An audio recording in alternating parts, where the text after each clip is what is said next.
What are your names? My name is Jessie Bartlett. My name is David Russell Bartlett. When and where were you both born?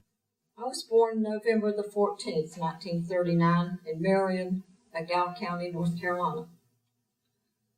And I was born May the 5th, 1939 in Marion, McDowell County. How did your families come to live here? My mother and her family moved here from Burnsville, North Carolina, and she moved with her mother and some of her brothers and sisters on a train. And some of her other family members and their household items were moved here in other transportation. Daddy moved here, and his family moved here from Madison County in a horse-drawn wagon when he was a small child. My dad was born and raised on Clear Creek Road in Marion and lived there most of his life except for a period of time when he worked in a shipyard in Wilmington and also when he served proudly in the United States Army. What was the house you grew up in like? It was a wood-framed house on Clear Creek Road with asbestos siding, 2 bedrooms with no running water, electricity, and obviously no indoor plumbing. Were there any special items in your house that you can remember? Yes, I remember specifically the old wood stove that was not only a primary source of heat, but provided us with wonderful meals that my mother prepared. It was a 4-eyelet car stove with a water jacket, and we still have that stove in our home today, which is still usable. What was your family like? Well, my dad was a fair, firm, and demanding individual. He had a quick temper and was quick to melt out rather severe punishment, which means you got spanked.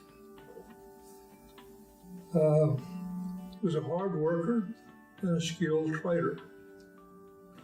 My mom was a very petite lady who, throughout her life, always saw good in people, was true to her faith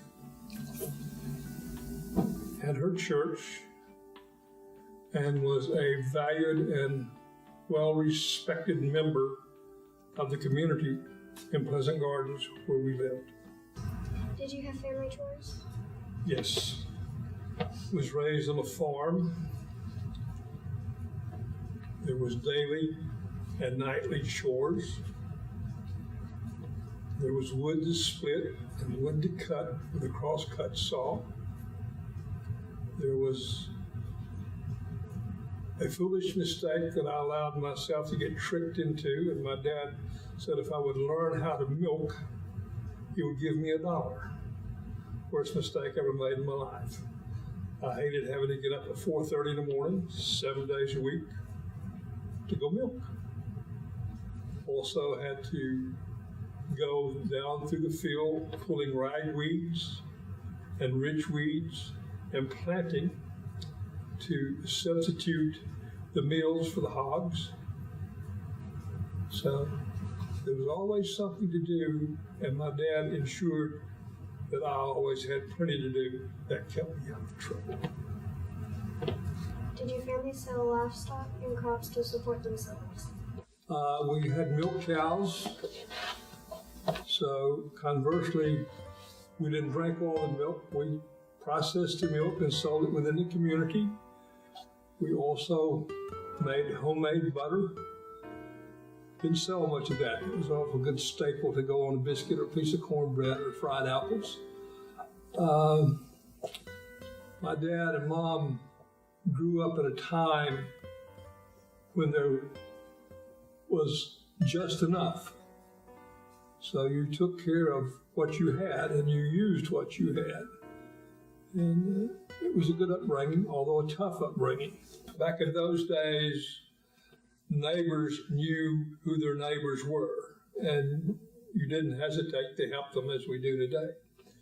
So if, for instance, Fred Connor, who was always called on to help kill our hogs or slaughter our hogs, would show up about 4 o'clock in the morning.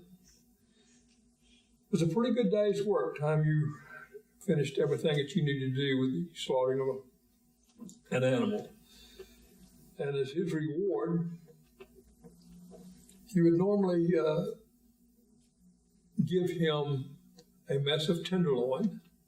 And so the weather was real cold, he would probably get some sort of illegal spirit somewhere during the day. What was school like for you? School was not a very pleasant experience for me. I didn't really like it. I was terrible at math, hated English, and enjoyed reading as well as thinking and dreaming about other foreign places and customs I'd always been interested in. And I was fortunate enough to go to school at Pleasant Gardens from the 1st grade through the 12th grade. And one of the ironies of that school was that the same teacher, Mrs. Ola Wall, taught me in 1st grade, and she was also my father's 1st grade teacher. What was popular when you were young? Well, when I was growing up, our popular hairstyle in high school was ponytail, and we wore the full skirts with the crinoline petticoats under them, and we wore saddle oxfords and penny loafers with shoes, and bobby socks. We'd cut off tops of socks and roll them down into one big roll on right above our shoe tops, and that was see who could get the biggest roll on their socks. And then in grade school, we played hopscotch and jump rope and Red Rover, and David Right Over. and we just had a lot of fun. We roller skated, jumped rope, and I enjoyed the music on Dick Clark show. It was a teenagers. And I liked that music and that show. The girls used to dance with that music after school. It was fun. Today, we look out and you guys are basically the same makeup that we were some 74 years ago. But customs have changed a great deal. One of the things that the young men, and I'm talking 14 and on up, we wore dungarees. You know what dungarees are, I would assume, okay, or blue jeans, and we had them heavily starched, pressed. We rolled the cuffs up. I don't see many cuffs rolled up anymore on men's or boys' jeans. And they were starched to perfection. And we wore white t-shirts, very pristine white, bleached. And one of the things that we like to do was to roll our smokes up in the sleeve of our shirt. And it looked cool, we thought. And hairstyles, we wore what was known as ducktails, which was long hair on the sides, combed neatly, and then down the back, you took your finger and run down the back of your neck. And shoe wear, my God, we didn't have tennis shoes. We wore black wingtips with white on the side. And it was in style to wear tassels, which is probably today considered somewhat sissy breeches. And you had to have large toe taps on the front and heel taps on the back. That way they knew you were coming. So Not a whole lot has changed in the fashion world, but some of those things that you young folk may never get to witness or enjoy, but it was an enjoyable time. And you kept your hair in place with Vitalis hair tonic or Wild Root hair cream, which I still have some of each. Just things have changed, things have evolved. Did you have any pets? I had a dog named Boots. She's a sweet little doggie, but I guess she lived about 16 years.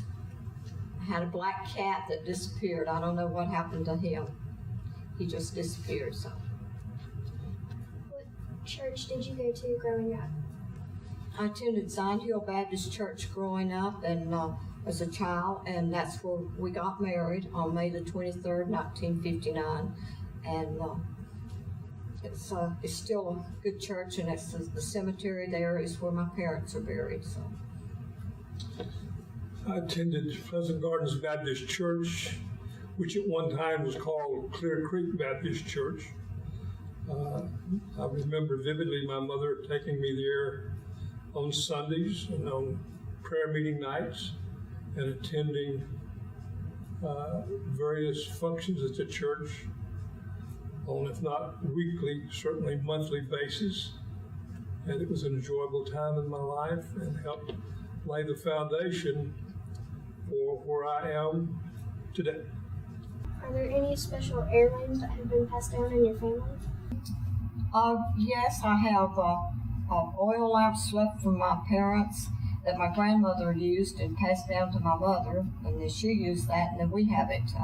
We don't use it, but it has the oil still in it that was there when my mom used it. And we have pot holders and aprons made by my grandmother on my dad's side, and her umbrella, and we have old wire rim glasses from a great-great-great-grandmother. We have churns and items like that left them, and rockers from my parents and grandparents. And David has a lot of stuff from his family. Never throw anything away. You might need it. And what was your proudest moment as a parent? My most proud and the thing that I feel the best about is when I first saw our children when they were born, and I got to hold them the first time. And I was so proud of that, and I thought, miracles are still happening. Well, I've been blessed with two wonderful sons. One son has presented us with 3 grandchildren, and one of our granddaughters just recently allowed us to become something special, great-great-grandparents. So that's quite a blessing. You've got a fabulous journey ahead of you. Enjoy the ride. Learn what you can. Enjoy what you do. Thank you for your time. You're very welcome. Thank you. Thank you.